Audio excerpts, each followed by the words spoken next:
ভালোভাবে মেরিনেট করা হয়ে গেলে ঢাকনা দিয়ে কমপক্ষে আধা ঘন্টা রেখে দেব। আপনাদের হাতে সময় থাকলে আরও বেশি সময় রাখতে পারেন। আধা ঘন্টা পরে ফিরে আসলাম। এবার বড় একটা বোলের মধ্যে 2 কাপ পরিমাণ বেসন নিয়ে ছড়িয়ে নিলাম। মাংসগুলো মশলা থেকে তুলে বেসনের মধ্যে এপিঠ ওপিঠ করে ভালোভাবে কোট করে নেব। মাংস কোট করার পরে এক্সট্রা বেসনগুলো হালকা ঝেড়ে ফেলে দিতে হবে। এভাবে বেসনের মধ্যে মাংস কোট করে নিলে ভাজার পরে মাংসগুলো উপর থেকে ক্রিস্পি এবং ভেতর থেকে জুসি হয়। সমস্ত মাংস কোট করা হয়ে গেছে, এখন ভাজার জন্য চুলায় চলে যাব। সেজন্য চুলায় একটি ফ্রাই প্যান বসিয়ে পরিমাণ মতো সাদা তেল দিয়ে দিলাম। তেল ভালোভাবে গরম হয়ে এলে একটা একটা মাংস দিয়ে দিতে হবে।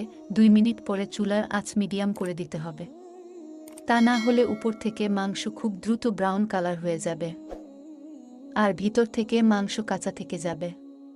নিচের দিকটা কিছুটা কালার হয়ে আসলে প্রায় 5